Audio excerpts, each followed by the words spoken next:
Rebecca Harris sat in the third row of the Bedford County auction house with $47 in her checking account and $60,000 in a cashier's check that represented every dollar her mother had left her. The fluorescent lights buzzed overhead. Around her, men in tailored suits adjusted their watches and murmured into phones. She wore steel-toed boots and a flannel shirt that still smelled faintly of transmission fluid from this morning's brake job. The auctioneer's voice droned through lots 43 through 46.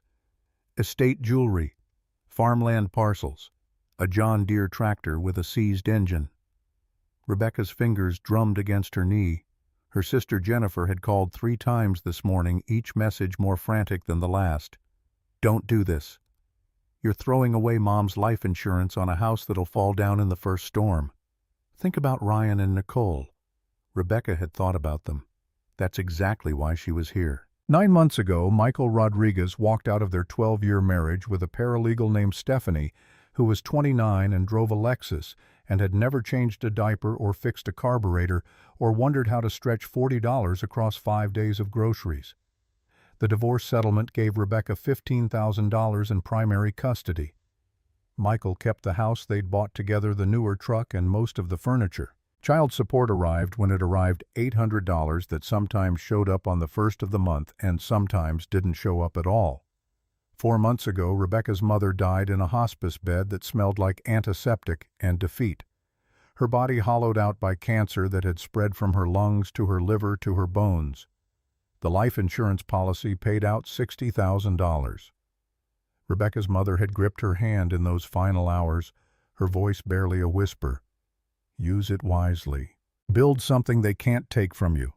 Rebecca had lived in a 2-bedroom apartment ever since the divorce, $950 a month for paper-thin walls and heat that broke every winter, and neighbors who fought at 2 in the morning. Ryan slept on the couch.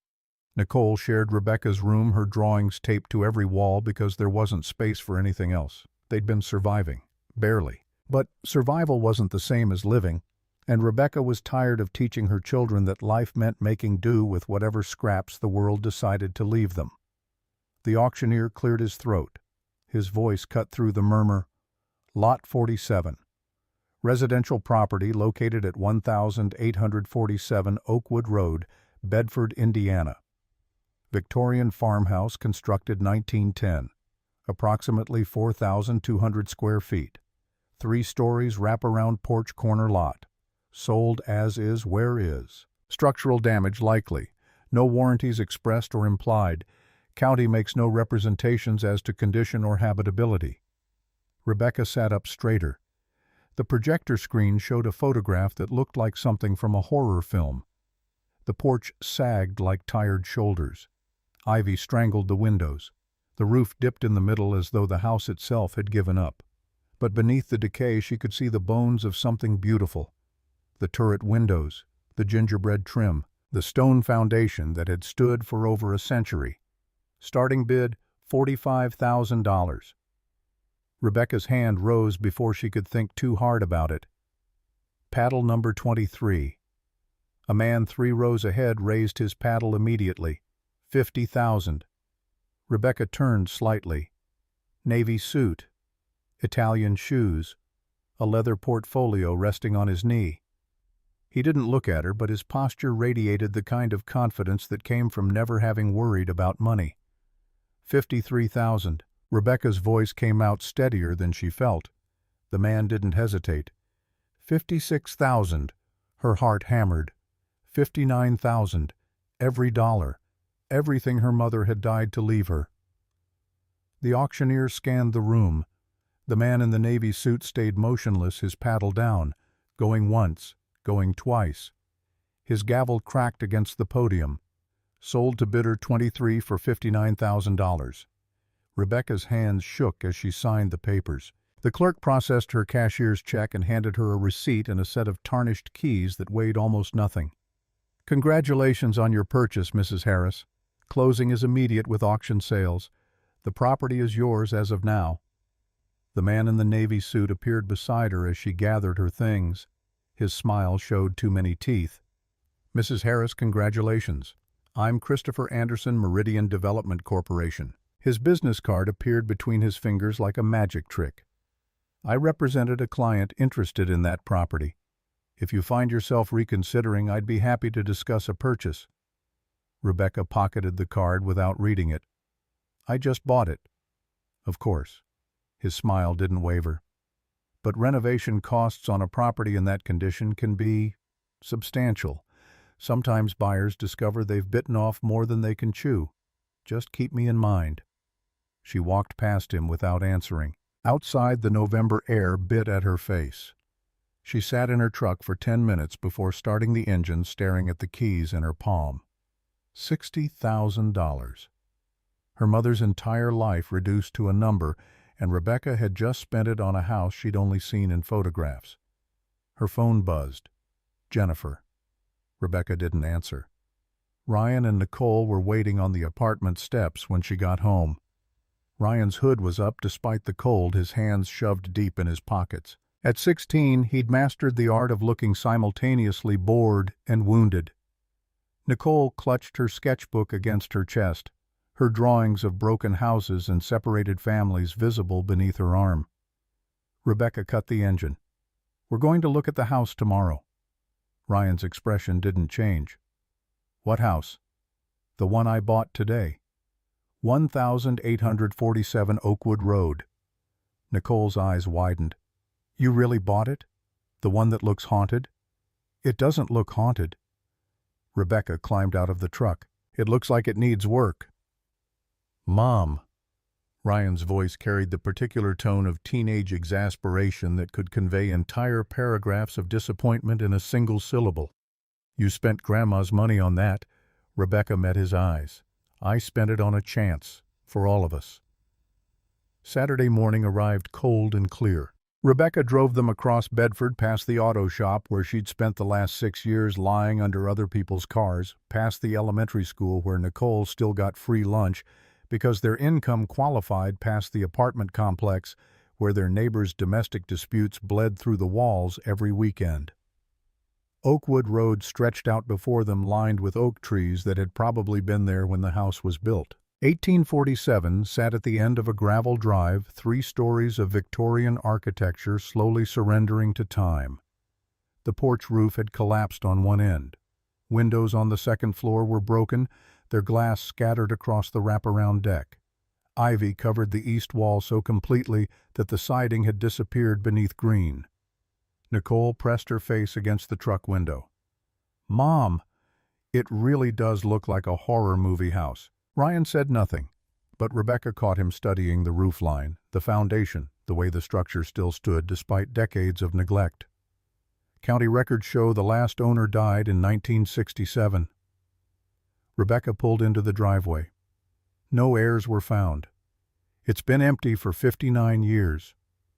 She produced the keys and led them up the porch steps, testing each board before putting her full weight down. The front door stuck swollen in its frame from humidity and time. Rebecca put her shoulder into it, and the door groaned open, revealing a foyer thick with dust. The living room stretched before them 20 feet across, with a fireplace built from marble that had probably cost a fortune in 1910. The chandelier hung crooked, its crystals dulled by grime but intact. Water damage stained the ceiling in spreading brown halos, but when Rebecca looked up, she could see the ceiling medallions' ornate plasterwork still visible beneath the damage. They moved through rooms like archaeologists excavating a tomb. The dining room held a table that could seat 12, its oak surface scratched and dusty but solid. Chairs with hand-carved backs stood sentinel around it. The kitchen belonged to another era, entirely dominated by a cast-iron stove that looked like something from a museum, and a deep porcelain sink with separate taps for hot and cold. Ryan stopped in the doorway, his phone out. He'd been quiet since they arrived, but now he looked up. The county records say this house is 4,200 square feet. Built 1910. Original owner listed as E. Hayes. No other information. Nicole found the window seat in the turret room, a built-in bench beneath curved windows that offered a view of the overgrown garden. She sat down carefully, running her hand along the wood. "Mom, someone loved this house. You can tell." Rebecca photographed everything, her mechanic's instinct to document condition before starting work. The electrical panel in the basement dated to the 1950s, all cloth-wrapped wiring and ceramic fuses that probably hadn't been code compliant in 40 years. The plumbing was galvanized pipe rust stains marking every joint. She made mental calculations, $8,000 for electrical, $12,000 for plumbing. The roof would be another $15,000 at least. But the foundation was solid stone level and dry. The floor joists showed no rot. The structure itself was sound, built by people who'd constructed things to last. Rebecca had fixed enough cars to know the difference between terminal damage and neglect. This house wasn't dying. It was waiting. The pantry door off the kitchen had warped so badly it wouldn't open. Rebecca tried the handle twice before putting her shoulder into it. On the third impact, the door crashed inward, and she stumbled into a space that immediately felt wrong. The temperature had dropped at least 10 degrees. The air tasted stale, tinged with cedar and old paper. While the rest of the house smelled of dust and abandonment, this space smelled preserved, as though someone had sealed it deliberately. Ryan appeared beside her, his phone's flashlight cutting through the dimness. "Mom, look at that wall." The back wall's wallpaper was peeling away in one section, revealing something beneath that wasn't drywall or plaster. Rebecca moved closer. Where the paper had fallen away, she could see wood, not structural framing, but finished carpentry, dark and smooth. She pulled her utility knife from her belt, the Klein Tools folding blade she'd carried for years. The wallpaper came away in long strips, releasing showers of dried paste. Beneath it, a walnut panel emerged, hand-carved with an interlocking pattern of circles that seemed to lead the eye inward and downward. Nicole squeezed past them both, her artist's eye tracing the design. It's Art Deco, like the 1920s stuff we studied in history, the Chrysler Building and all that. At the center of the pattern, a single word had been burned into the wood with what looked like a branding iron: begin. Rebecca ran her fingers across the carving. The wood was smooth, professionally finished, expensive work. This wasn't something a homeowner had done themselves. Someone had paid for this, designed it, executed it with precision and care. Ryan knelt at the panel's base. "There's a line here, like a door edge." Rebecca bent down. He was right. A hairline gap traced 3 sides of a rectangle roughly 3 feet high and 2.5 feet wide. Her fingers found hinges along one edge, brass so tarnished they were nearly green. Nicole reached out and traced the carved pattern with her finger. The moment her nail reached the center spiral, something inside the wall clicked. Everyone froze. Ryan pressed his palm against the bottom left corner of the panel. It shifted inward 1/2 inch. "Wait. Let me check if this is safe." Rebecca retrieved the crowbar from her tool belt and gently pried at the edge. The door swung inward on hidden hinges, moving smoothly despite what must have been decades since anyone had opened it. Beyond, a stone stairwell descended into darkness that swallowed their flashlight beams. Ryan pulled up the county property records on his phone. There's no basement listed. The official plans show only a crawl space. Then, this was built in secret. Rebecca shone her streamlight down the stairs. 14 steps worn in the centers from use. Question is why? Should we go down? Nicole's voice was smaller than usual. Rebecca weighed the risk. Structural collapse, gas leaks, any number of hazards that could kill them in an enclosed underground space. But curiosity and something deeper, something that felt like destiny, though she'd never believed in such things, pulled her forward. "Stay directly behind me. Step exactly where I step." The stairs were solid stone, each tread uneven from age and use. Spiderwebs thick as curtains stretched across the walls. The air grew colder with each step and damper, carrying the smell of earth and brick and something else Rebecca couldn't quite identify. Their breathing echoed in the confined space. At the bottom, a wooden door blocked their path. The same carved pattern from the pantry decorated its surface, but the wood here was darker, almost black with age. An iron ring served as the handle, and when Rebecca gripped it, the metal was ice cold despite being underground. The door wasn't locked, just swollen from humidity. She put her shoulder against it and pushed. The hinges screamed a sound like something waking after a very long sleep, and the door swung inward. The room beyond stopped Rebecca in her tracks. 12 feet by 10 brick walls rising to an arched ceiling 7 feet high. flagstone floor remarkably dry despite being underground, and furniture, an oak desk against the far wall, a bookshelf 6 feet tall, and an iron trunk that looked like it weighed as much as a person. No windows, no electrical wiring. The room had been built before electricity came to the house, but more striking than what wasn't there was the condition of what remained. No mold, no water damage, no smell of rot or decay. The room was pristine, preserved by the constant 60-degree temperature and low humidity of its earthen surroundings. Rebecca approached the desk slowly, her boots loud on the flagstone. An oil lamp sat on the surface, its brass base engraved with initials E.H. 1928. The glass chimney was intact, the reservoir half full of oil that had probably sat undisturbed for close to a century. She tried the desk drawer. Locked. The blade of her pocket knife made quick work of the old mechanism, and the drawer slid open to reveal objects that seemed to have been placed there yesterday. A Waterman fountain pen, 1920s vintage, its ink dried to black residue. A crystal inkwell cork still sealed the ink inside, somehow still liquid. Blotter paper showing the mirror image of feminine cursive handwriting.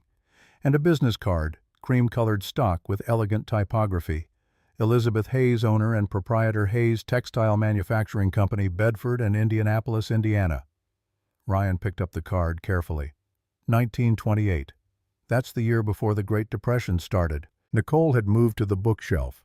Most of the books had rotted beyond recognition, their spines illegible mush, but one volume stood out, its red leather binding and gilt-edged pages in remarkable condition. Cover embossed in gold. E.H. Private Journal, 1928. Rebecca took it from Nicole's hands with a care that surprised her. She'd spent her adult life being rough with things, engine blocks and brake drums and rusty bolts that fought back. But this she handled like something sacred. The journal opened to a title page written in confident cursive. Below it, the first entry dated July 20th, 1928. To whoever finds this, if you are reading these words, you have discovered what others failed to see. This house holds more than wood and brick. It holds memory, warning, and preparation. I am Elizabeth Hayes, age 43, owner of Hayes Textile Manufacturing. I built this business from nothing in 1905, no husband's money, no father's capital. I was 20 years old with $500 saved from seamstress work. They said a woman couldn't run a business. I proved them wrong. In 1910, I built this house with my own earnings, paid in full, no mortgage. Every board, every brick, every window came from profit I earned. But success came with a price.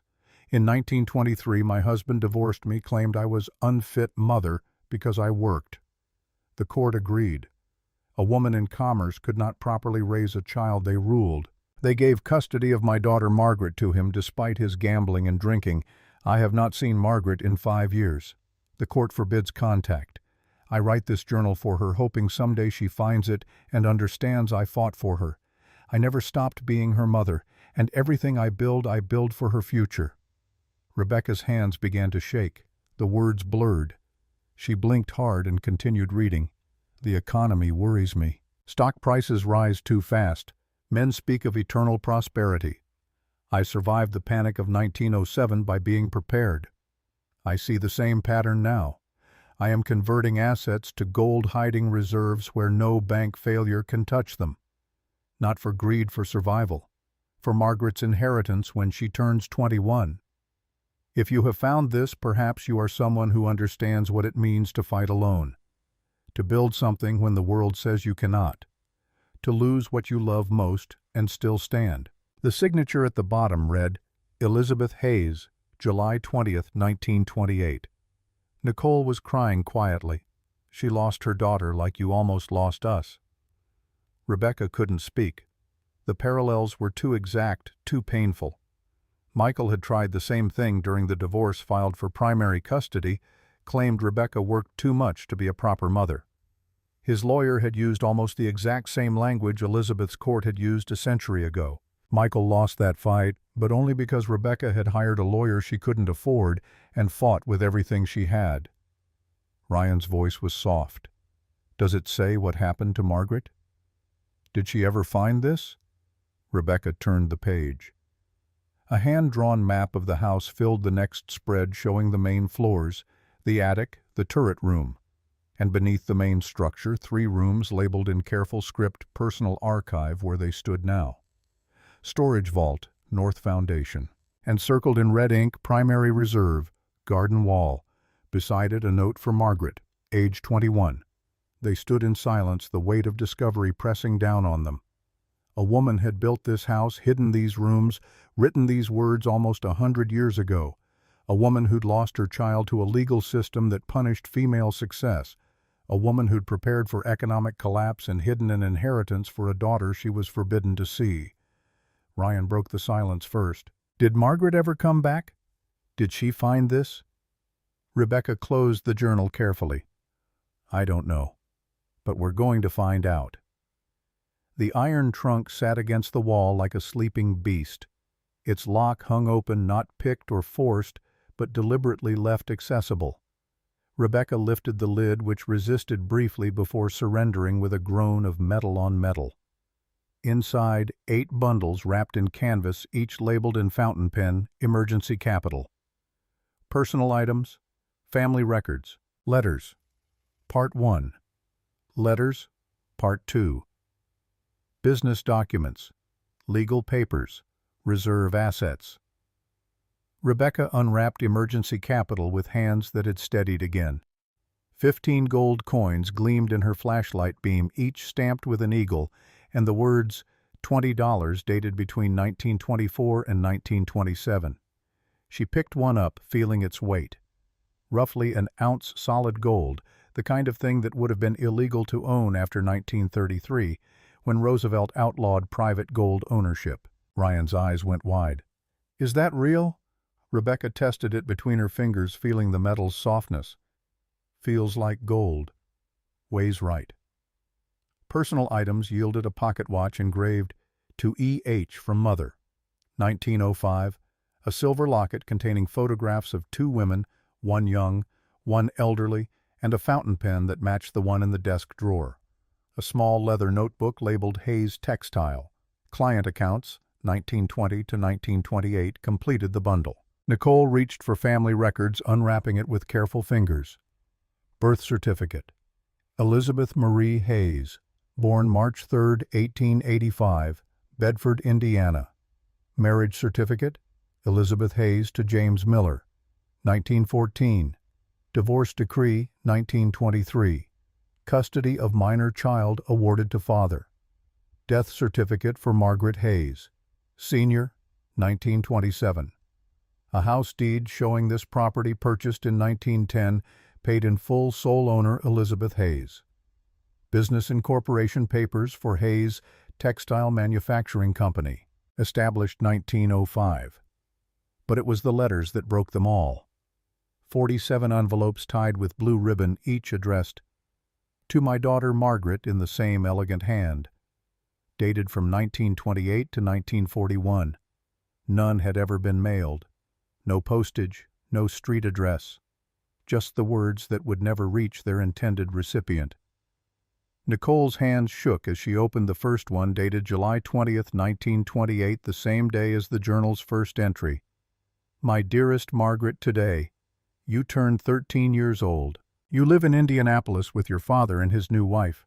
I am forbidden by court order from contacting you. They say I am unfit because I own a business. I write these letters knowing you may never read them, but I write so you'll know I never stopped loving you. I fought for you in court 3 times. Each time they said the same thing: a woman in commerce cannot be a proper mother. The textile business grows stronger. I employ 35 people now, mostly women. I pay them fairly same wages men would earn. I've saved $40,000 in gold and bonds. When you turn 21, it's yours, all of it. But I worry about the economy. Men speak of endless growth. I've seen this before in 1907. I'm preparing for collapse, converting to gold, hiding it where banks cannot fail. If you find this someday, know 3 things: I loved you every single day. I was strong and you can be strong too. Never let anyone tell you what a woman cannot do.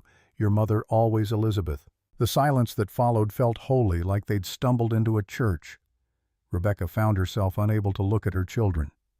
If she looked at them, she would break completely, and she needed to stay whole for just a little longer. Ryan opened another letter, this one dated October 1929. My dear Margaret, the stock market crashed last week. Men jumped from buildings in New York. Banks are failing. People who were millionaires on Monday have nothing by Friday. But Hayes Textile survives because I prepared.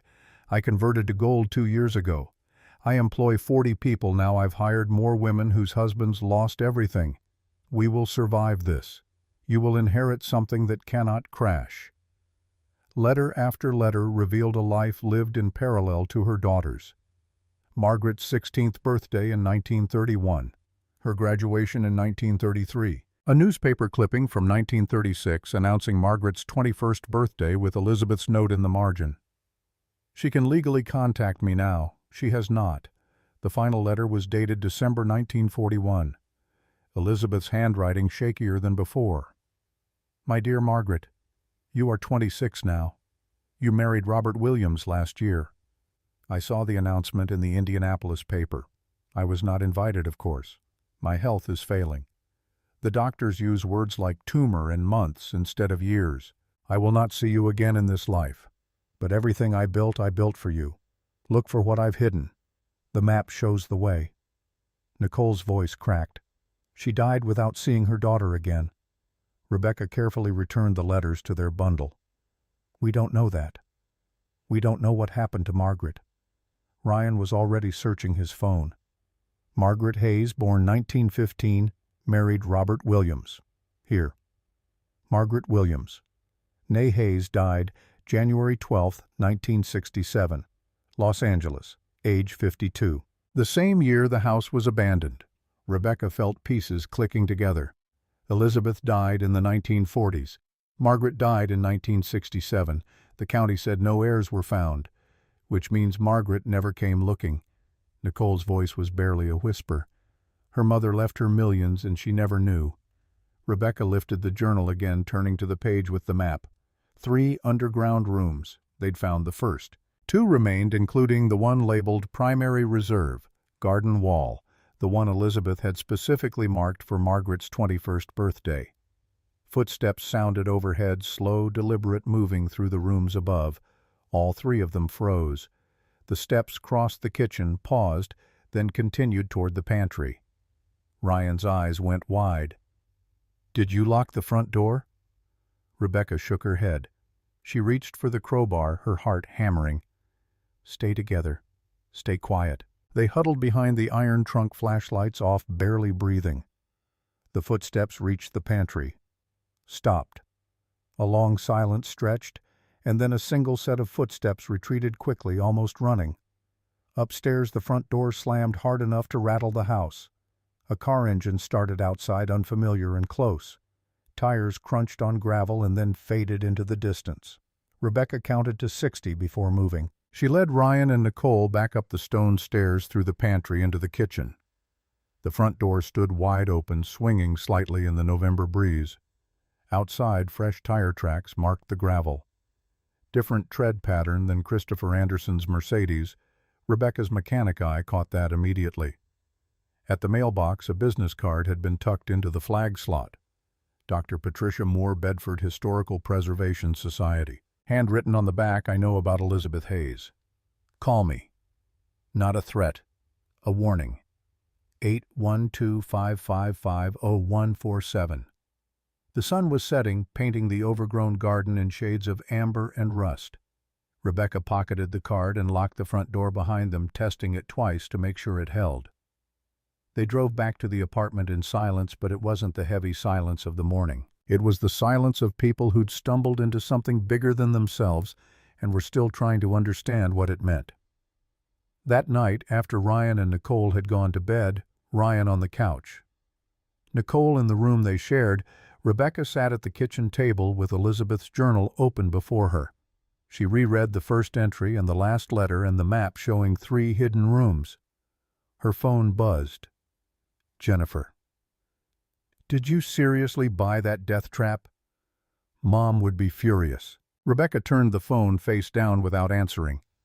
She thought about Elizabeth building a business at 20 with $500, building this house at 25 with her own money, losing her daughter at 38, preparing for the Depression at 43, dying sometime in the 1940s without ever seeing Margaret again. She thought about the court ruling that a woman in commerce couldn't be a proper mother. She thought about Michael's lawyer using almost identical language 90 years later. She thought about survival versus living, about building something no one could take from you, about fighting alone and still standing. The journal's first page held words that felt like they'd been written directly to her. If you have found this, perhaps you are someone who understands what it means to fight alone, to build something when the world says you cannot, to lose what you love most and still stand. Rebecca ran her fingers across the carved word on the pantry door panel. Begin. She'd spent $59,000, everything her mother left her, on a crumbling house with hidden rooms and a century-old mystery. By any rational measure, Jennifer was right. It was insane. But Elizabeth's words kept circling back: build your life on your own terms. Never let anyone tell you what a woman cannot do. Rebecca closed the journal and looked around the apartment that had never felt like home. 2 bedrooms for 3 people. Walls so thin she could hear her neighbors' fights. Heat that failed every winter. A life built on making do, on survival, on accepting whatever the world decided to give her. Elizabeth had refused to accept that. She'd built something extraordinary and hidden it for her daughter, even knowing she might never see her again. Rebecca pulled out her phone and called the number on Dr. Patricia Moore's card. The voice that answered sounded older. "Cultured," excited Mrs. Harris. "You broke into my house today. I know, and I apologize. I heard the auction results and I shouldn't have entered without permission. But Mrs. Harris, Elizabeth Hayes was extraordinary. I've been researching her for 12 years. If you found anything at all, I need to know. Not for myself or history. For every woman who was told she couldn't." Rebecca looked at the journal. "I found her vault, her letters to her daughter, business records, gold coins, a map to 2 more rooms we haven't opened yet." Silence on the line, then a sound like crying quickly suppressed. "My God, I knew she'd hidden something." "The business records I found at the county archive mentioned provisions for Margaret, but I could never find proof. Mrs. Harris, do you understand what you've discovered?" Elizabeth Hayes employed 40 women during the Depression when hardly anyone would hire them. She held 7 patents. She survived 2 economic crashes through preparation and brilliance, and the courts took her daughter away for it. There's more. Rebecca's throat tightened. The map shows 2 more rooms. One's labeled Primary Reserve, Garden Wall. Dr. Moore's breath caught. "That's the inheritance, the main vault. Mrs. Harris, you need to be careful. Meridian Development has been trying to acquire your property for years." Christopher Anderson researched Elizabeth's business records extensively at the county archive. If they know what's hidden there, why would a development company care about a dead woman's inheritance? Because it's worth millions, and because once historical significance is established, the property becomes protected. They can't demolish it for their strip mall. Rebecca watched headlights pass across the apartment ceiling. "What do I do? Document everything? Photograph every item? And Mrs. Harris, don't trust anyone who offers to buy that house. Elizabeth waited almost 100 years for someone like you to find it.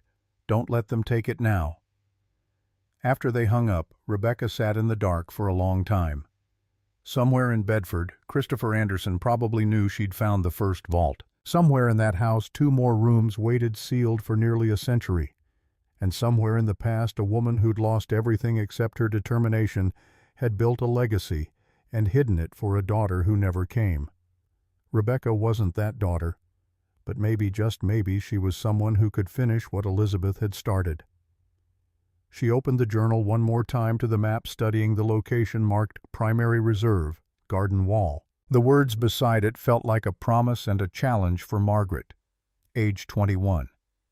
Margaret had never claimed her inheritance. She'd died in 1967, probably never knowing her mother had fought for her, had built an empire for her, had loved her every single day, despite the silence between them. But Rebecca had found it.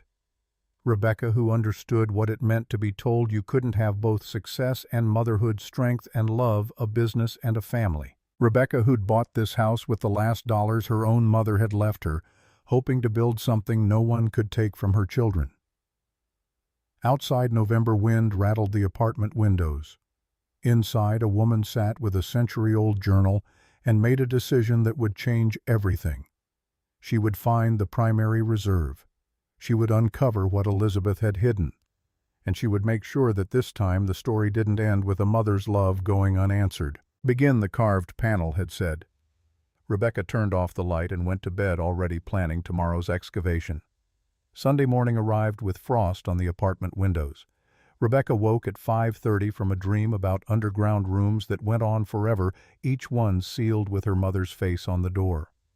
She made coffee in the dark and spread Elizabeth's map across the kitchen table, measuring distances with a ruler against the house's dimensions. Ryan emerged from the couch at 6, his hair standing in every direction. "You're really going to dig up the garden?" Rebecca traced the line from the pantry to the garden wall. "There's 26 feet of unaccounted space." Elizabeth marked it primary reserve. That's where she hid Margaret's real inheritance. How deep? 8 feet if she built it the same depth as the first vault. Ryan did the math in his head. 8 feet deep, 6 feet wide. That's 48 cubic feet of dirt. By hand, that'll take us a week. Then we'd better start today. Nicole appeared in the doorway, her sketchbook clutched against her chest. "What if there's nothing down there? What if we dig for a week and find empty space?" Rebecca folded the map. "Then we'll know." But Elizabeth didn't go to all this trouble to hide nothing. They drove to the house through streets still empty of traffic. The Victorian looked different in morning light, less like a horror movie set, and more like something that had simply been waiting too long for someone to care. Rebecca unlocked the front door and led them straight to the garden. The overgrown yard stretched 40 feet from the back of the house to a stone wall that separated the property from the neighbor's land. Blackberry vines thick as Rebecca's wrist strangled everything. Poison ivy climbed the wall in sheets of glossy leaves. Grass had grown waist-high, gone to seed, died, and grown again in layers that represented decades of neglect. Rebecca pulled on work gloves and started clearing brush. Ryan found a rusty hoe in the shed and attacked the blackberry vines. Nicole marked the map's dimensions with stakes and string, creating a grid that showed where the vault should be. They worked in silence for 2 hours, filling garbage bags with vegetation that would have taken a landscaping crew 30 minutes with proper equipment. Rebecca's shoulders burned. Thorns tore through her jeans. But beneath the chaos, a pattern emerged, a stone path buried under 6 inches of soil and grass, leading from the back door directly to the garden wall. The path matched Elizabeth's map exactly. At 9 o'clock, a black Mercedes SUV pulled into the driveway. Christopher Anderson emerged in a navy suit that probably cost more than Rebecca's monthly rent. He picked his way across the overgrown yard, Italian leather shoes accumulating mud with each step. "Mrs. Harris, good morning. I wanted to follow up on my congratulations from the auction. Beautiful property you've acquired." Rebecca straightened, pulling off her gloves. "Mr. Anderson, what can I do for you?" Christopher's smile was all professional warmth with something colder underneath. "I represent Meridian Development Corporation. We're assembling parcels along Oakwood Road for a significant retail development. Your property completes a 12-acre chain we've been building for 8 years. Ryan and Nicole had stopped working, watching. "I'm not interested in selling." Christopher reached into his portfolio and produced a document. "Of course I understand. New purchase, lots of potential. But renovation costs on a property this size can be staggering. Meridian is prepared to make you an offer that reflects both the property's value and your inconvenience." He handed her the paper. Rebecca looked at the number typed across the purchase agreement, $5 million. The world tilted slightly. $5 million.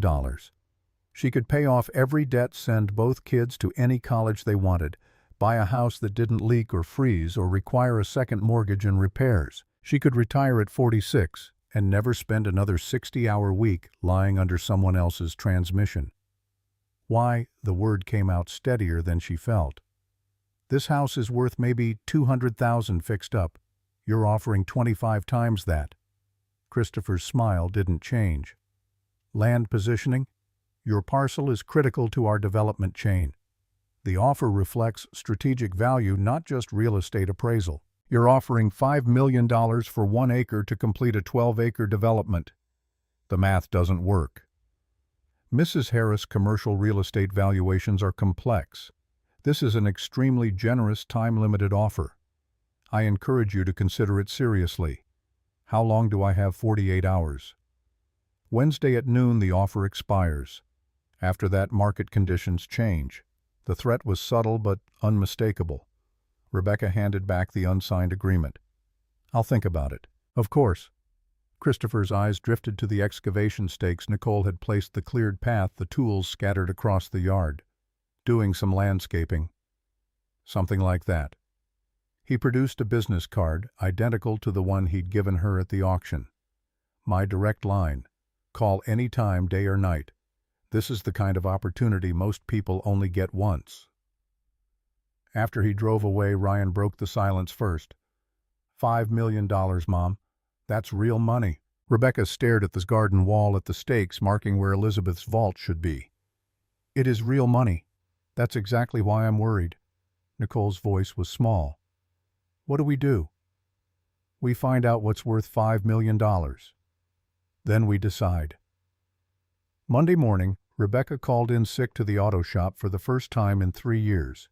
Her boss wasn't happy. They had 4 brake jobs and a transmission rebuild scheduled, but he didn't push. Ryan and Nicole skipped school, something Rebecca would have grounded them for under any other circumstances. They needed equipment. Rebecca drove to Home Depot with her last credit card and bought 2 shovels, a pickaxe, and a wheelbarrow. The total came to $140. She ordered a metal detector online for $180 express shipping, arriving Tuesday. Work gloves and knee pads added another $40. Her checking account balanced $300 until Friday's paycheck. The math was brutal. She couldn't afford a backhoe rental at $500 per day. Couldn't afford an excavation crew at $2,000 minimum. If the vault was 8 feet down, they'd be moving roughly 12 cubic yards of dirt. By hand. The 3 of them. They started digging at the 8-foot mark from the wall where Nicole's measurements placed the vault's approximate center. The first shovel of earth came away easily, topsoil loose and rich. The second was harder. By the third, they'd hit clay. Clay soil in southern Indiana was legendary for its density. It stuck to shovels like cement. It dried hard as concrete in summer and turned to glue in wet weather. Rebecca's shoulders screamed after 20 minutes. Ryan's hands blistered despite gloves. Nicole took turns with the wheelbarrow hauling dirt to a growing pile at the property line. By noon, they'd dug 2 feet down and 3 feet across. Rebecca's back felt like someone had driven nails through her spine. They ate lunch sitting on the edge of the hole, sandwiches. Nicole had packed water from the garden hose, and nobody complained. The work became meditation. Shovel, lift, dump. Shovel, lift, dump. The pile grew. The hole deepened.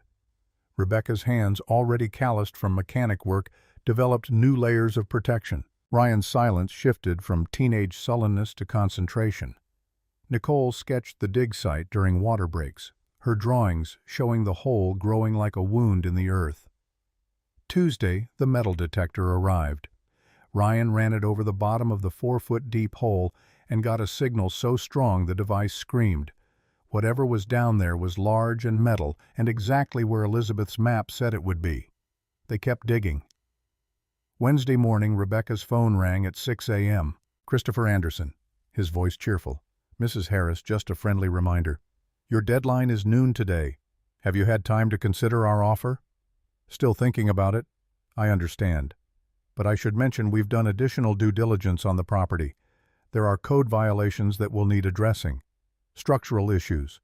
The longer you hold on to it, the more expensive those repairs become.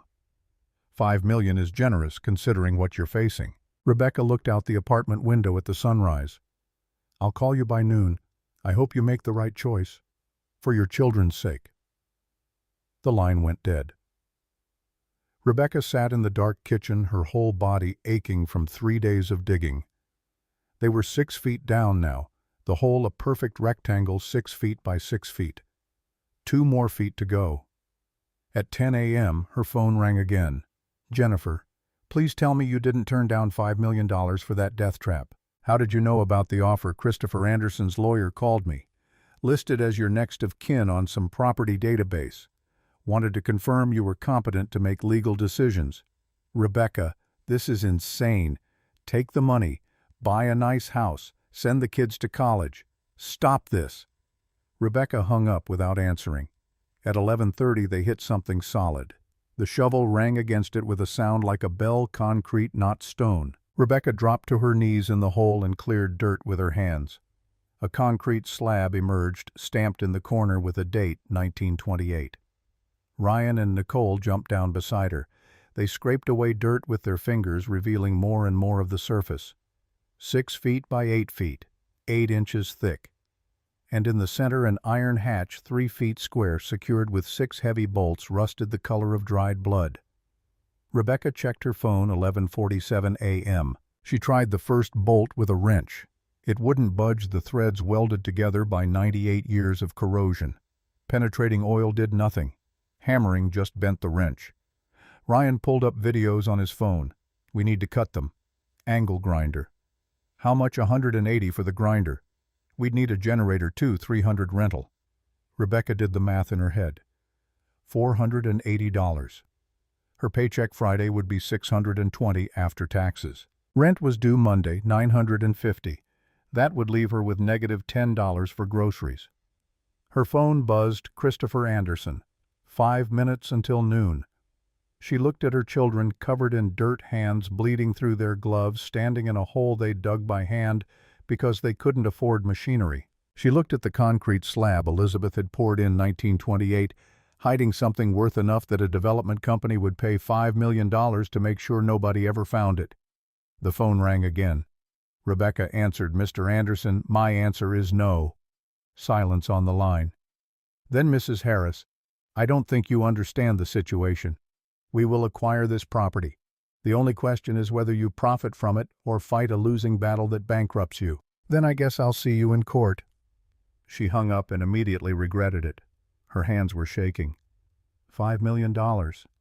She'd just turned down $5 million while standing in a hole she'd dug with a shovel because she couldn't afford better equipment. Nicole's voice was quiet. "Mom, are you sure?" Rebecca looked at the iron hatch. "No. But we've come this far. We finish it."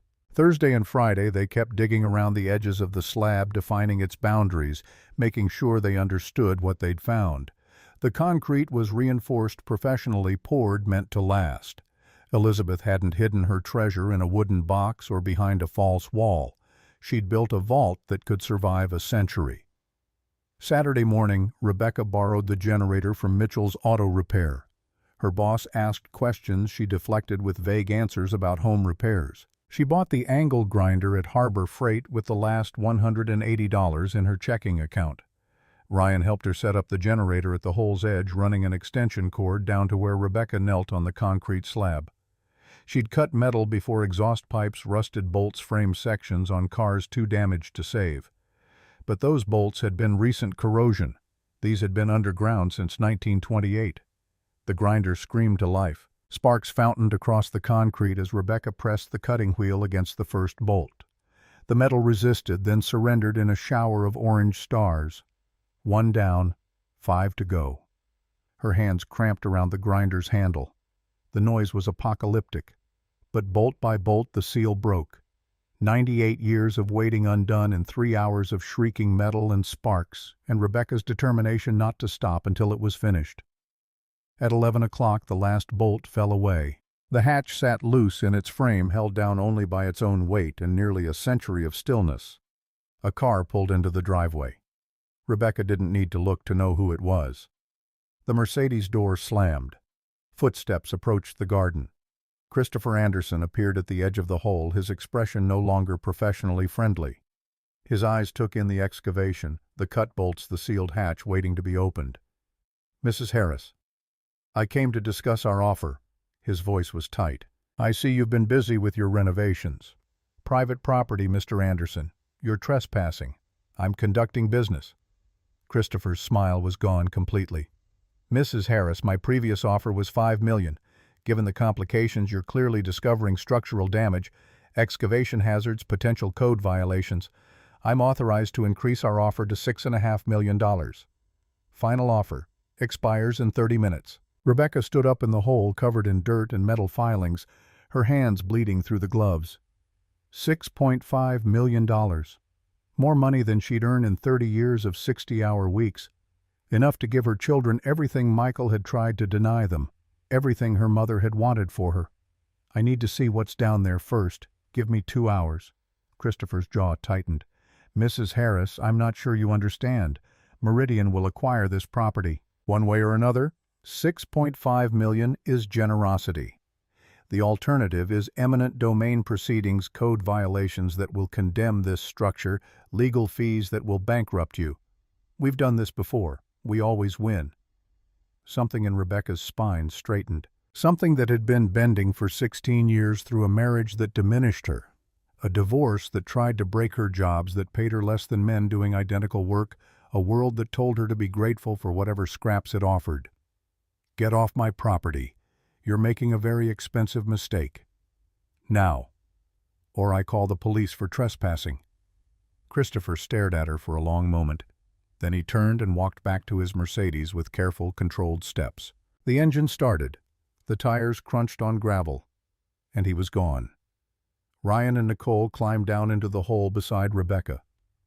Nobody spoke. The generator idled waiting. Rebecca and Ryan gripped the hatch's edges and lifted together. 150 pounds of iron, reluctant and ancient. The hinges screamed a sound like something waking after dreaming for a very long time, and the hatch swung upward. Below, stone steps descended into darkness that their flashlights couldn't penetrate. The air that rose from the opening smelled different than the first vault. Cedar, yes, and earth, but also metal, lots of it. And something else Rebecca couldn't identify. Not decay, not mold, just the smell of things that had been sealed away and preserved. Nicole grabbed Rebecca's hand. What if he's right? What if we're in over our heads? Rebecca thought about Elizabeth building a business at 20 with $500. Building this house at 25 with her own profits. Losing Margaret at 38 and still standing. Preparing for economic collapse at 43 with nobody believing her. Creating this vault and sealing it knowing she might never see her daughter again, but doing it anyway because mothers don't stop fighting just because the fight gets hard. Then we're in good company. The steps were steeper than the first vaults, descending at a sharper angle. 12 steps, each one worn in the center from feet that had traveled them during construction. The walls were brick professionally laid, the mortar still intact despite the decades. At the bottom, another wooden door waited. Heavier than the first, darker wood, the same carved pattern but more elaborate. The iron ring handle was larger, colder, more substantial. Rebecca gripped it and pushed. The door resisted, then surrendered with a groan that echoed in the confined space. It swung inward, and their flashlight beams revealed a chamber that stopped all three of them in their tracks. 10 feet by 14, brick walls rising to an arched ceiling 8 feet high, flagstone floor completely dry. And along the walls, furniture that didn't belong in an underground vault, 4 metal filing cabinets, industrial 1930s style. 6 wooden crates sealed with wax. And against the far wall, a Mosler safe the size of a refrigerator, its combination dial gleaming dully in the flashlight beam. Ryan's voice was barely a whisper. This isn't just a hiding place, this is a fortress. Rebecca approached the filing cabinets. The metal was cold but showed no rust, no corrosion. The constant temperature and low humidity had preserved everything perfectly. She tried the first drawer. Locked. But the mechanism was simple, mechanical, designed for security, not complexity. Her pocket knife made quick work of it. The drawer slid open, revealing files organized with military precision. Hanging folders, each labeled in fountain pen. Rebecca pulled the first, Hayes Textile Manufacturing. Payroll records, 1920 to 1930. Inside ledger pages showed employee names, hours worked, wages paid. Rebecca ran her finger down the columns and stopped. The women's wages were identical to the men's, $18 per week in 1925, $22 per week in 1928. At a time when most women earned half what men did, Elizabeth had paid equally. The second drawer held contracts, suppliers, customers, equipment leases. The third contained something that made Rebecca's breath catch: patent certificates. 7 of them official United States Patent Office documents, each bearing Elizabeth's name as sole inventor. Patent 1,547,823, June 1918. Improved textile dyeing process. Patent 1,698,441, January 1925. Loom efficiency mechanism. Patent 1,823,917, September 1928. Fabric waterproofing method. Ryan was photographing everything with his phone. She was an inventor. 7 patents. Mom, that's more than most companies had. The fourth filing cabinet held newspaper clippings carefully preserved in protective sleeves. Rebecca pulled them out one by one, reading headlines that told Elizabeth's story in fragments. Bedford Times, June 1910. Local woman builds mansion from business profits. Indianapolis Star, March 1918. Hayes Textile Supplies. War effort employs 35 women. Bedford Daily, November 1929. Local manufacturer survives. Crash expands workforce. And then smaller articles from later years. Indiana Business Journal, April 1935. Woman-owned factory thrives during Depression. The accompanying photo showed Elizabeth at 50, standing in front of her factory with 40 employees, all women, arranged behind her. Nicole had found the wooden crates. The first held photographs, hundreds of them, documenting Margaret's life from a distance. Baby pictures, school photos. A newspaper clipping from 1930, Indianapolis girl 15 wins art prize. A wedding announcement from 1940. Margaret Hayes to wed Robert Williams. Rebecca lifted the wedding clipping carefully. Elizabeth's handwriting in the margin: I was not invited. But I am happy she found love. Every photograph Margaret's father had probably destroyed or kept from her, Elizabeth had somehow obtained and preserved. Every moment of her daughter's life she'd been forbidden to witness, she'd documented from the shadows. The second crate held things that broke Rebecca completely: birthday presents. Dresses for a girl aged 9, 10, 11, 12, each one carefully folded, never worn, bought and saved against a reunion that never came. Books, a jewelry box, a hand-carved wooden doll, all the gifts a mother buys for a daughter she's not allowed to see. Nicole was crying silently, tears cutting tracks through the dirt on her face. She bought her presents every year, even though she couldn't give them to her. The third crate held Margaret's childhood belongings, things Elizabeth must have rescued when the divorce happened: drawings in a child's hand, report cards showing straight A's, a baby blanket embroidered with Margaret's initials. All the proof that Margaret had existed, had been loved, had mattered to someone, even when the court said that someone had no right to care. But it was the Mosler safe that held the real inheritance. Rebecca approached it slowly. The combination dial looked like it hadn't been touched in 80 years, but when she spun it experimentally, it moved smoothly. The question was, what numbers to try? Ryan was already pulling up Elizabeth's journal on his phone, scanning through entries. She wrote the combination somewhere. She wouldn't hide this without leaving a way in. Nicole found it first: Margaret's birth date, March 15, 1915. It's in the letter Elizabeth wrote. She said everything was for Margaret's 21st birthday. Rebecca's hands shook as she dialed 031515. The lock mechanism inside the safe clunked. The handle turned. The heavy door swung open. Inside, organized with the same precision as everything else Elizabeth had done: war bonds, stacks of them.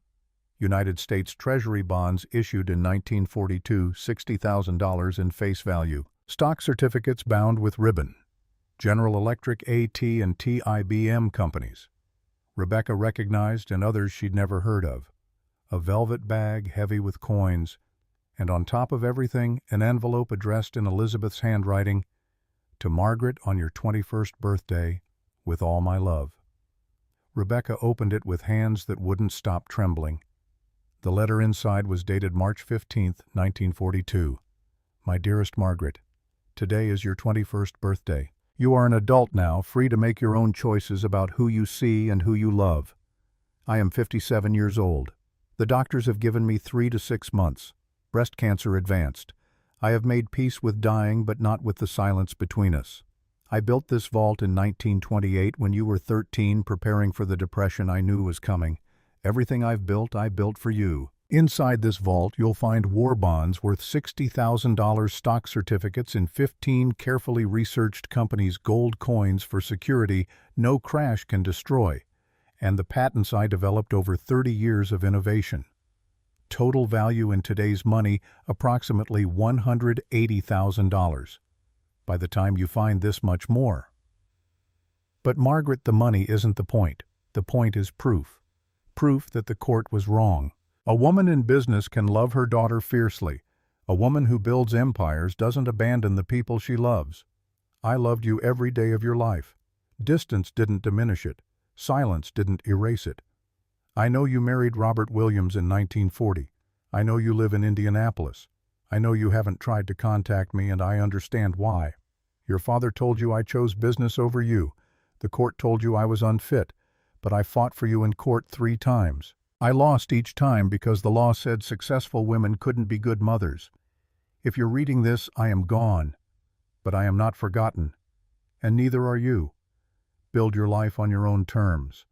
Let no court, no man, no one tell you what a woman cannot do.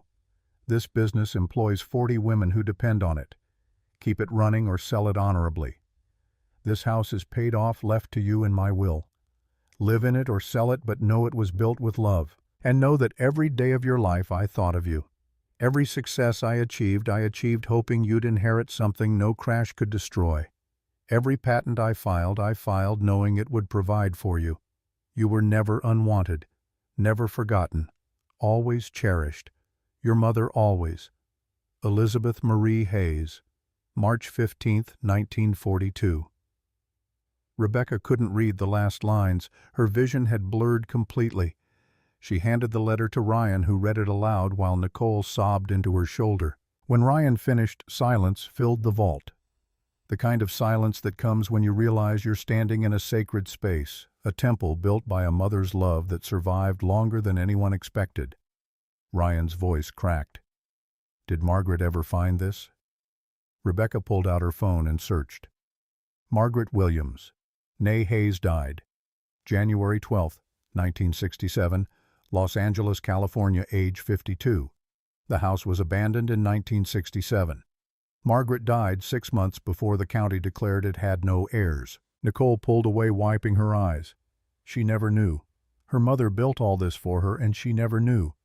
Rebecca looked around the vault at decades of preparation, at a business empire documented in files, at innovations captured in patents, at a mother's love preserved in birthday presents never given, and photographs collected from the shadows. Elizabeth had died in 1942, probably alone, never seeing Margaret again. Margaret had died in 1967, probably believing her mother had abandoned her for business. And this inheritance, this proof of love and strength and preparation, had sat sealed in the darkness for 84 years, waiting for someone to find it. But someone had found it. Rebecca Harris, who understood what it meant to be told, you couldn't have both, who'd fought to keep her children when the system tried to take them, who'd bought this house with the last money her own mother left her because she needed to build something nobody could take away. Above them, footsteps crossed the garden. All 3 of them froze. The sound was different from before, heavier, multiple sets of feet moving with purpose. Rebecca's phone buzzed. Christopher Anderson. Since you've declined our generous offer, we're proceeding with alternative acquisition strategies. Bedford County Building Inspector will be conducting a full code compliance review Monday morning. I believe you'll find the violations quite extensive. Condemnation proceedings typically take 30 days. Thought you should know. Rebecca read the message twice. Then she looked at her children standing in a vault that represented everything her predecessor had fought for, everything the world had tried to take from a woman who refused to surrender. Nicole's voice was small. What do we do now? Rebecca thought about $5 million that could solve every problem. about code violations and condemnation and legal battles she couldn't afford, about Christopher Anderson's promise that Meridian always won. Then she thought about Elizabeth's final words. Build your life on your own terms. Let no one tell you what a woman cannot do. We fight. Rebecca's voice was steadier than she'd expected. Elizabeth fought for 19 years and lost her daughter but never stopped building. I can fight for 30 days. Against a development company with unlimited money. Against anyone who thinks they can take what we've found. This isn't just Elizabeth's legacy anymore. It's ours. And I'm not letting them bury it again. Above them, the footsteps had stopped, voices now muffled by earth and stone. Someone was taking photographs of the excavation documenting the code violations before Rebecca could even begin to address them. Ryan looked at the patents, the war bonds, the stock certificates spread across the floor. Mom, what if this stuff is actually worth millions? What if that's why they want the land so badly? Then we find out exactly what we have. Rebecca began photographing everything, every patent, every stock certificate, every page of the business ledgers. And we make sure the right people know about it. Who are the right people? Dr. Patricia Moore, for one. The Historical Society. Anyone who can help us prove this matters more than a strip mall. Nicole was sketching the vault in her notebook, her pencil moving quickly across the page. If we can get it declared historic, they can't tear it down, right? Rebecca didn't know the answer.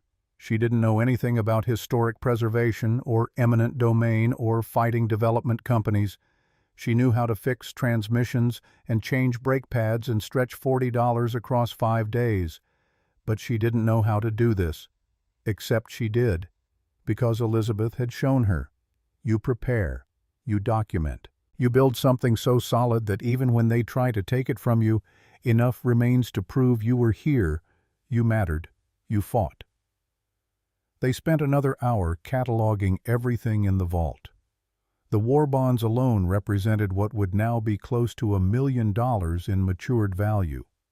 The stocks, Rebecca didn't even want to calculate what General Electric shares from 1930 would be worth now. The patents might still generate royalties or might be historically valuable even if the innovations were obsolete. But none of that mattered as much as what it represented: a woman building an empire, employing 40 people during the Depression when hardly anyone would hire women, holding 7 patents when most women weren't allowed in engineering schools, losing her daughter to a legal system that punished female success, and still building something that would provide for that daughter decades into an uncertain future. As they climbed back up the stone steps into afternoon sunlight, Rebecca's phone rang, a number she didn't recognize. She answered, and an elderly woman's voice came through, shaky but determined. Mrs. Harris. My name is Laura Williams. I'm calling from San Diego. I just read an article online about a woman in Bedford who discovered Elizabeth Hayes's hidden vault. The article said Elizabeth Hayes had a daughter named Margaret. Rebecca's heart stopped. Yes, that's right. Margaret Hayes was my mother. She died in 1967. I never knew she had a mother named Elizabeth. My mother never spoke of her family. I thought she was an orphan or her parents had died young or something. But this article says Elizabeth built a business empire and lost custody in a divorce. That's what we found. Letters Elizabeth wrote to your mother. A vault full of inheritance she left for her. Silence on the line. Then a sound like crying, quickly suppressed. I'm 83 years old, Mrs. Harris. My mother died when I was 24. She worked as a secretary until she married my father, then never worked again. She told me women should be homemakers. She discouraged me from going to college. I thought she was just traditional. She was running from a legacy she never knew existed. I'd like to come see it, if that's all right. I can fly to Indianapolis. I need to understand who my grandmother was. I need to know what my mother never knew. Rebecca looked at Ryan and Nicole, covered in dirt, exhausted, standing beside a hole that had taken them a week to dig by hand. She looked at the house Elizabeth had built, the garden, where another vault still waited, the legacy that had survived 84 years because one woman refused to let her love be erased. Come whenever you're ready, Mrs. Williams.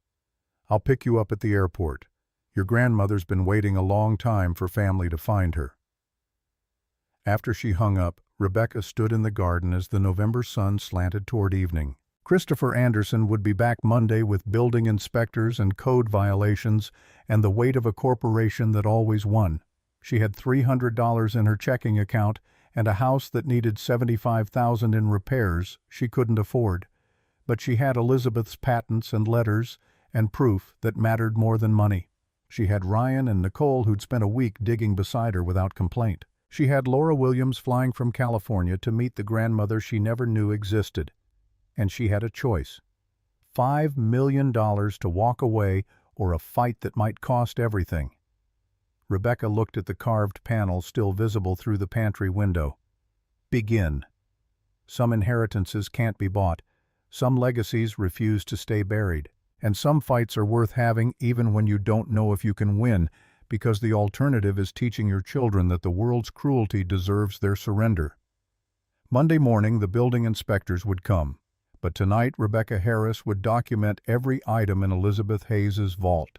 She would call Dr. Patricia Moore and start the process of historical designation. She would prepare for war the way Elizabeth had prepared for the Depression, with precision documentation and the kind of determination that came from knowing you were fighting for something that mattered more than comfort. The sun set behind the garden wall, painting the sky in shades of amber and rust.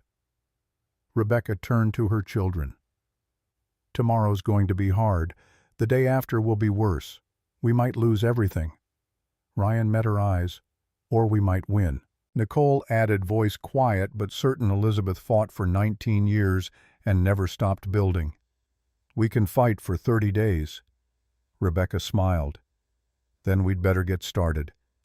Monday morning, the building inspector arrived at 8 sharp in a county truck with rust eating through the wheel wells. Rebecca met him on the porch, her hands still wrapped in bandages from the week of digging. He was 50-something, wearing a clipboard like armor and an expression that suggested he'd already written his report before getting out of the vehicle. Thomas Crane, Bedford County Code Enforcement. I have a complaint filed regarding structural hazards at this address. Rebecca kept her voice level. Who filed the complaint? Anonymous tip. I'm required to investigate. This will take several hours. He photographed everything. The sagging porch, the broken second-floor windows, the exposed wiring in the basement where Rebecca hadn't yet begun electrical updates, the ancient plumbing with its rusted joints, the excavation pit in the garden which he circled 3 times, taking pictures from every angle and making notes that filled 2 pages. At 11 o'clock, he handed Rebecca a document stamped with the county seal notice of code violations. 30 items listed in small print, each one representing thousands of dollars in required repairs. At the bottom, a deadline. 30 days to remediate or face condemnation proceedings. Estimated total cost to bring the property into compliance, $85,000. Rebecca's checking account balance, $247 until Friday. The inspector climbed back into his truck without meeting her eyes. You have the right to appeal. Contact information is on the notice. After he left, Rebecca sat on the porch steps and did math that wouldn't work no matter how she arranged it. Even if she took every available shift at the auto shop, worked 7 days a week, she'd earn maybe $3,000 in 30 days. She could max out her credit cards for another $8,000. That left her $74,000 short. Her phone rang. Dr. Patricia Moore, breathless with excitement. Mrs. Harris, I heard about the inspector. Don't panic. I'm calling an emergency meeting of the Historical Preservation Society tonight. If we can get your property on the state register, it provides interim protection from condemnation. How long does that take? Normal process is 6 months. But I've been documenting Elizabeth Hayes for 12 years. I can fast-track a preliminary designation. It won't stop the violations, but it might slow the condemnation. Might. It's better than nothing. And Mrs. Harris, there's a reporter from the Bedford Daily who wants to interview you. Local woman discovers century-old legacy. That kind of story generates support. Community pressure matters in cases like this. Rebecca thought about Christopher Anderson's promise that Meridian always won. I don't know if support is enough against a development company. Then we make sure it's the right kind of support. 7 o'clock tonight, Bedford Public Library. Bring everything you found. We're going to make Elizabeth Hayes impossible to ignore." The meeting that night drew 40 people to a library conference room designed for 20. Dr. Patricia Moore stood at the front with a projector showing scanned images of Elizabeth's patents, her business ledgers, the photographs Rebecca had taken of the vaults.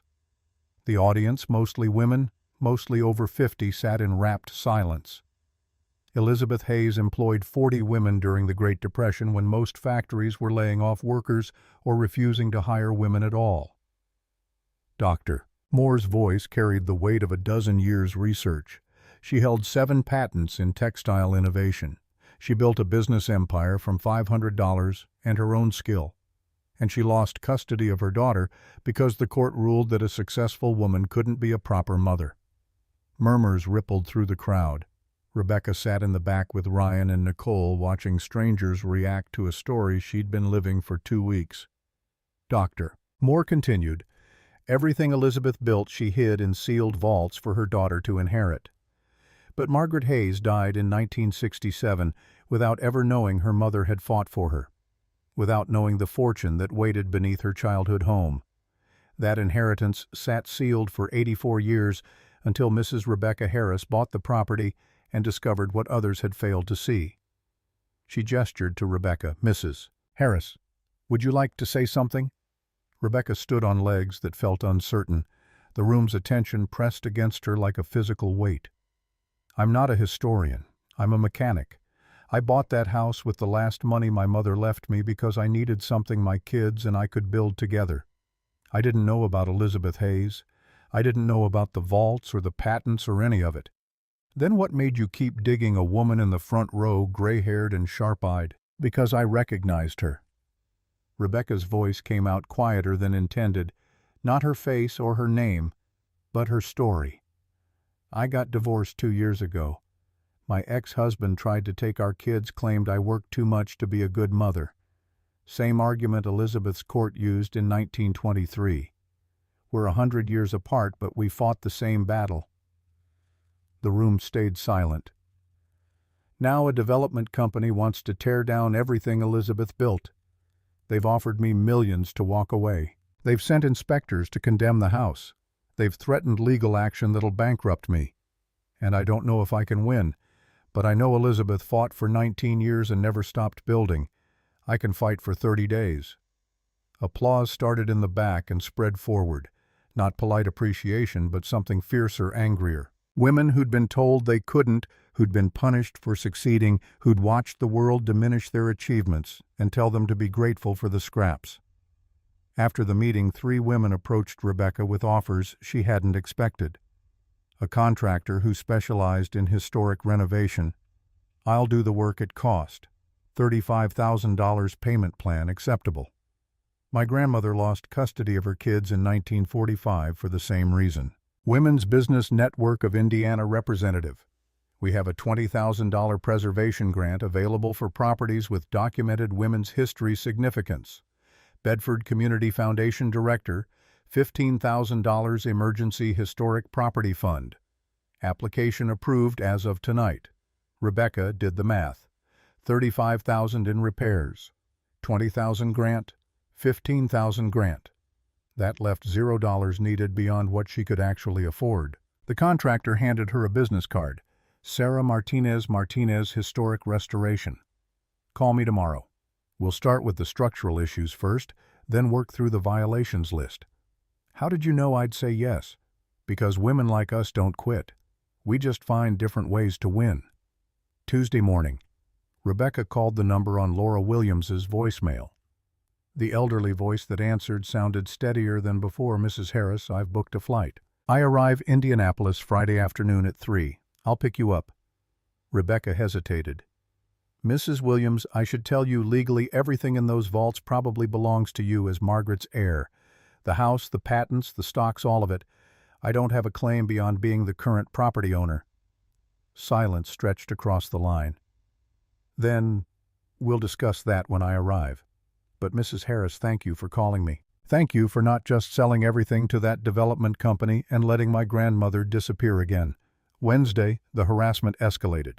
A letter arrived from something calling itself Bedford Property Owners Association, claiming Rebecca's property lowered neighborhood values and demanding immediate compliance or legal action. Rebecca researched the organization and found nothing, no website, no registration with the state, no history before this letter. Thursday brought an email from Christopher Anderson. Mrs. Harris, I understand you're pursuing historic designation. I should inform you that Meridian Development Corp. has filed for eminent domain proceedings under economic development statutes. Your preliminary designation won't prevent public use acquisition. We're prepared to offer $3 million as final settlement before court proceedings begin. This is your last opportunity to profit from this situation. Rebecca showed the email to Dr. Patricia Moore, who'd become a daily presence at the house as they cataloged items for the historical application. The older woman's expression hardened eminent domain for economic development. They're claiming a strip mall serves the public interest more than historical preservation. Can they win? They've won before, but not against a property with federal protection. We don't have federal protection. We have a preliminary state application. Then we escalate. Dr. Moore pulled out her phone. I'm calling the Indiana Historical Society, and I'm calling every women's organization in the state. Meridian Development wants a fight. We'll give them one they can't buy their way out of. Friday afternoon, Rebecca drove 90 minutes to Indianapolis International Airport. Laura Williams emerged from the arrivals gate moving slowly with a cane, her posture bent but her eyes sharp behind wire-rimmed glasses. She wore a cream-colored cardigan and carried a leather bag that looked older than Rebecca. The drive back to Bedford was quiet at first. Laura watched Indiana landscape roll past farmland giving way to small towns, the November colors muted and gray. Finally she spoke. My mother never told me about her childhood. When I asked, she'd change the subject or say her parents died when she was young. I thought maybe it was too painful to discuss. Rebecca kept her eyes on the road. I found letters Elizabeth wrote. 47 letters over 13 years. Your mother never received any of them, because the court forbade contact, and because Margaret probably didn't know to look for them. She died 6 months before the county found the house abandoned. Laura's hands tightened on her cane. I was 24 when my mother died. Cancer just like her mother. She was 52. I thought she'd been sick for months, but she'd hidden it, didn't want to burden us. She died without ever telling me I had a grandmother who'd built an empire and fought for her. The Victorian came into view at the end of Oakwood Road. Laura's breath caught. My mother was born in that house in 1915. Elizabeth built it in 1910 with money she earned herself. Laura asked Rebecca to stop the truck at the end of the driveway. She sat staring at the 3-story structure, the turret windows, the porch that Sarah Martinez's crew had started reinforcing. I came here once. I must have been 5 or 6, maybe 1948. My mother brought me to Bedford for something I don't remember what. We drove past this house and she stared at it for the longest time. Then she drove away without saying anything.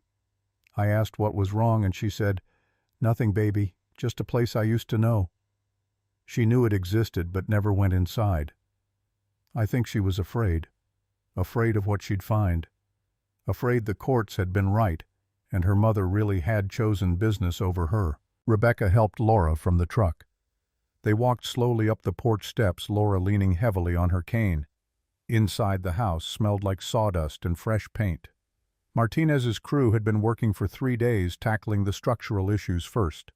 Laura moved through the rooms with a hand trailing along walls, touching door frames, running fingers over the carved woodwork. In the turret room, she stopped at the window seat and sat down carefully. My mother told me she loved to read as a child. I wonder if she sat here. The pantry door stood open, revealing the carved panel and the stairs descending into darkness. Laura stared at it for a long moment. That's where you found her vault. The first one. The second one's in the garden. Laura nodded slowly. Show me everything. The descent was difficult with Laura's cane and uncertain balance, but she refused assistance beyond Ryan steadying her elbow at the steeper sections. In the first vault, she stood in the doorway taking in the desk, the bookshelf, the space where the iron trunk had sat before Rebecca moved it upstairs for cataloging. Rebecca handed her Elizabeth's journal open to the first entry. Laura read in silence, her lips moving slightly. When she finished, she closed the book with hands that shook. She was 43 when she wrote this. The same age I was when my youngest daughter graduated college. I thought my life was full, but she'd already lost Margaret for 5 years by then. The letters came next. Laura read them one by one, sitting on the stone floor despite Rebecca's protests, her cane laid aside. Each letter revealed another birthday missed, another milestone witnessed from a distance, another year of a mother's love, surviving in silence. When Laura reached the final letter, Elizabeth, writing in December 1941 about Margaret's wedding to Robert Williams, about her own failing health, she broke. Not crying. Something deeper. A sound like grief compressed across decades finally released. I'm named after my grandmother, Laura Williams. My mother named me after the woman she thought abandoned her. She carried that name forward even while running from everything her mother represented. The second vault required careful navigation down the steeper stairs. Laura moved like she was entering a tomb, which in a sense, she was the tomb of everything her mother had never known. The filing cabinets, the patents, the business ledgers showing equal pay for women in 1925. The photographs Margaret's father had probably destroyed, all preserved by a mother who'd collected every scrap of her daughter's life from the shadows. Laura spent 30 minutes examining the birthday presents Elizabeth had bought and saved. The dresses for a 9-year-old, a 10-year-old sizes progressing through years that Elizabeth wasn't allowed to witness. The books, the jewelry box, each one wrapped and preserved like a prayer. My mother died thinking she was unloved. Laura's voice was barely audible. She became a secretary, married young, quit working, never let us girls pursue careers. She was terrified of being like her mother, ambitious, independent. She thought her mother chose business over love. But these presents, a woman who buys presents for a daughter she's forbidden to see, isn't choosing business. She's fighting. The Mosler safe stood open, its contents spread across a table Ryan had brought down. Laura lifted the stock certificates, carefully examining dates and values. General Electric 1925, AT&T 1930. These would be worth about $1.8 million today, Ryan offered. The war bonds matured to roughly $900,000. Plus, the patents might still generate royalties. Laura set down the certificates and picked up Elizabeth's final letter. She read it twice, lips pressed tight. Then she looked at Rebecca. Mrs. Harris, how much did Meridian Development offer you for this property? $6.5 million. Last offer. And you turned it down. I turned it down. Why Rebecca thought about the easy answer, the money, the historical significance, the principle of the thing. But Laura's eyes demanded honesty. Because I recognized myself in Elizabeth's fight. Because I know what it's like when the world tells you that being strong means you can't be loving. That building something means abandoning your children, and I needed to prove that wasn't true. For my kids. For Elizabeth. For myself. Laura nodded slowly. She reached into her leather bag and pulled out a document. I had my lawyer prepare this before I left San Diego. It's a quitclaim deed transferring all interest in this property and its contents to you. Rebecca's heart stopped. Mrs. Williams, I can't. You can, and you will. Laura's voice carried unexpected steel. I'm 83 years old, Mrs. Harris. I have retirement savings. My children are grown and successful. I don't need a house in Indiana or $2 million in stocks I didn't earn. But it's your inheritance. Your grandmother built it for your mother. My grandmother built it for someone who would understand. My mother never did. She died thinking women had to choose career or family, strength or love. She wasted her life running from a legacy she never knew existed. She taught me the same fear. I became a teacher, but I quit when I married. I raised 3 daughters, but told them to focus on finding good husbands, not building careers. I lived my mother's mistake. Laura held out the deed with both hands. You understand what my grandmother understood, that being a mother and being successful aren't opposites, that fighting alone doesn't mean failing. That building something bigger than yourself doesn't mean abandoning the people you love. You're who Elizabeth wanted to find this. You're who needs to carry it forward. I can't take $2 million from you. Then take this, half the stocks, half the bonds. I keep my grandmother's personal items, the photographs, the letters, the things that tell her story. You keep the house and enough resources to preserve it properly. We split the patent's value if any royalties remain. And we build something here that makes sure Elizabeth Hayes isn't forgotten again. Rebecca's throat closed. Nicole had tears streaming down her face. Ryan stood very still, watching his mother wrestle with the hardest acceptance she'd ever faced. Finally, Rebecca found words. If I do this, if I accept this, I promise you 3 things. 1, this house becomes a museum preserving your grandmother's legacy. 2, I use the money to build something my children can inherit that nobody can take from them. 3, every woman who visits this place learns that strength and love aren't enemies. Laura signed the deed with a fountain pen she'd brought for the purpose. Done. Now show me where my grandmother is buried. They drove to Crown Hill Cemetery in Indianapolis through twilight turning to darkness. The cemetery records showed Elizabeth Marie Hayes died June 15, 1942, age 57, buried section 14, lot 47. Unmarked grave. No one had paid for a headstone. They found it by flashlight, a depression in the earth beneath an oak tree. Grass had grown over it for 84 years. No flowers, no marker. No evidence anyone had visited since the day she was buried. Laura stood looking down at where her grandmother lay. I'm going to fix this. She'll have a proper headstone. Elizabeth Marie Hayes, 1885 to 1942. Businesswoman, inventor, mother. The court was wrong. Rebecca thought about Elizabeth dying alone, never knowing if her daughter would find the vaults, never knowing if her fight had mattered. She thought about Margaret dying in 1967, probably believing her mother hadn't loved her enough. 2 women, 1 generation apart, separated by a legal system that told them they couldn't be both strong and loving. But the story didn't end there.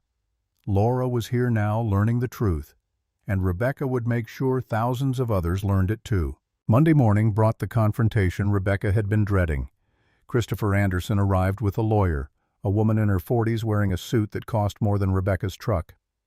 They had documents, eminent domain filings, court dates. A formal offer of $3 million marked final settlement before litigation. Mrs. Harris, the lawyer's voice was professionally pleasant. I'm Amanda Shaw, representing Meridian Development Corporation. We're prepared to resolve this matter amicably. $3 million is substantially above fair market value for this property in its current condition. Rebecca had her own lawyer, now pro bono representation from a firm that specialized in historic preservation and had a perfect record against Meridian in eminent domain cases. Andrea Walsh was 55, iron-willed, and looked at Christopher Anderson like he was something she'd scraped off her shoe. Your eminent domain filing is invalid. Andrea's voice cut through the pleasantries. Property is under preliminary designation for the National Register of Historic Places. Federal law prohibits taking of qualifying historic properties except in extraordinary circumstances. A strip mall doesn't qualify. Preliminary designation isn't final approval, Amanda shot back. But it provides interim protection, and we've expedited the full application. Approval expected in 60 days. By the way, we're also filing a formal complaint against Meridian for harassment tactics, fraudulent organization creation that Bedford Property Owners Association doesn't exist, and attempted coercion of property owners. Christopher's professional mask slipped. This is ridiculous. We've acquired 12 parcels along this corridor. One house isn't going to stop a $40 million development. One house with national historic significance will. Andrea smiled without warmth. See you in court, if you're still interested in litigation after we publicize your tactics. Wednesday the article hit. Bedford Daily Times Mail front page. Local mother discovers hidden legacy of Indiana's forgotten female pioneer. The reporter had interviewed Rebecca, Dr. Patricia Moore, Laura Williams, and 3 women who'd worked at Hayes Textile in the 1930s still alive, still remembering Elizabeth as the only employer who'd paid them fairly and treated them with respect. The article included photographs of Elizabeth's patents, scanned images of the letters to Margaret, and a sidebar explaining how courts in the 1920s regularly removed children from successful mothers on the grounds that commercial activity made women unfit parents. By Thursday, the story had been picked up by Indianapolis Star, then Chicago Tribune, then CNN's website. Century-old inheritance discovered in sealed vaults. Woman's business empire hidden for 84 years. Historic find challenges development plans. Rebecca's phone didn't stop ringing. Women's organizations from across Indiana offering support. Historical societies requesting access to documents. A publisher wanting to discuss a book about Elizabeth's life. 3 universities asking if they could include the story in women's history curricula. And donations. Small amounts, mostly $20, $50, $100, from women who'd read the article and wanted to help preserve Elizabeth's legacy. By Friday, the fund had collected $40,000 beyond what Rebecca needed for repairs. The community support did what legal threats couldn't. Saturday morning, Christopher Anderson's lawyer sent a terse email Meridian Development Corporation withdrawing eminent domain petition, pursuing alternative development sites. No further contact regarding 1847 Oakwood Road. They'd lost. Or more accurately, they'd realized they couldn't win against a story that had already escaped their control. The repairs took 3 months. Sarah Martinez's crew worked methodically through the violations list: structural reinforcement, new wiring, updated plumbing, roof repairs, window replacements. Rebecca worked alongside them when she wasn't at the auto shop, learning techniques she'd never needed for fixing cars but desperately needed for saving houses. Ryan spent January designing museum displays for the first floor. His architectural drawings showed how to preserve the period rooms while making them accessible for visitors. Nicole created illustrations for a children's book about Elizabeth and Margaret, working with an author who'd contacted them after reading the article. In February, the National Register approval came through. Official designation: Elizabeth Hayes House, significant for women's history and industrial innovation. Protected status: no commercial development permitted. Laura Williams returned in March for the unveiling of Elizabeth's headstone. The cemetery held a small dedication ceremony, just family and the historical society members who'd championed the cause. The marker was simple granite, but the words meant everything. Elizabeth Marie Hayes, 1885 to 1942. Businesswoman, inventor, mother. Her love survived longer than silence. The grand opening happened in late March, the first day of spring. 300 people crowded into the house and spilled onto the lawn. Media from Indianapolis and Chicago. The lieutenant governor of Indiana, who happened to be a woman, and mentioned in her speech that her own grandmother had lost custody in a 1930s divorce for working outside the home. Dr. Patricia Moore cut the ribbon. Laura Williams gave the opening remarks. But it was Rebecca who stood in the first vault, now a preserved discovery room showing exactly how she'd found it, and spoke to an audience that had come to witness what refusing to surrender looked like. Elizabeth Hayes built this house in 1910 with money she earned.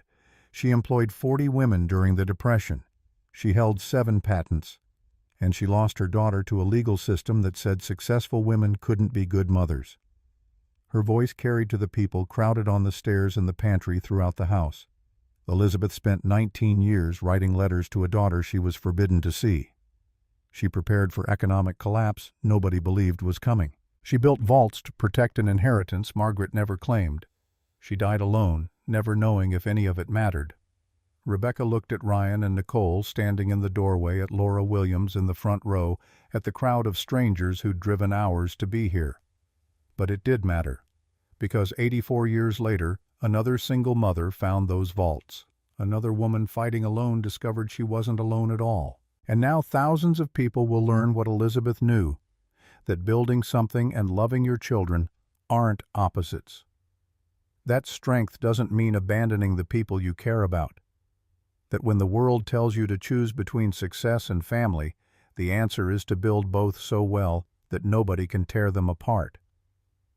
The applause started small and built like a wave. Women who'd been told to choose.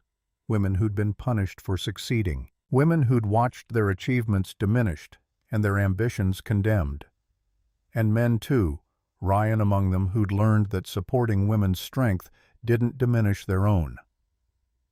6 months after buying the house, Rebecca Harris stood in a museum that bore another woman's name but carried both their stories. The Heritage House welcomed visitors Tuesday through Saturday 10 to 4. The second floor remained Rebecca's and her children's living space, proof that history and life could occupy the same structure. Ryan had been accepted to Purdue for architecture with a full scholarship. Nicole's illustrated book was being published in the fall. And Rebecca still worked 3 days a week at the auto shop because she loved fixing things and didn't need to prove anything to anyone anymore. The financial inheritance had been split as Laura promised. Rebecca's portion, $900,000 in stocks and bonds, sat in trust for her children's future, untouchable by anyone. The house was paid off. The repairs were complete. For the first time since the divorce, Rebecca could breathe without calculating whether she had enough money for groceries. But the real inheritance wasn't in bank accounts. It was in the knowledge that women like Elizabeth had fought these battles before and survived. That being alone didn't mean being powerless. That loving your children and building something magnificent weren't mutually exclusive. Evening found Rebecca in the first vault, now kept exactly as she'd discovered it. Elizabeth's journal sat on the desk. The oil lamp still held fuel from 1928. And on the carved panel that had started everything, the word that had become her mantra, begin.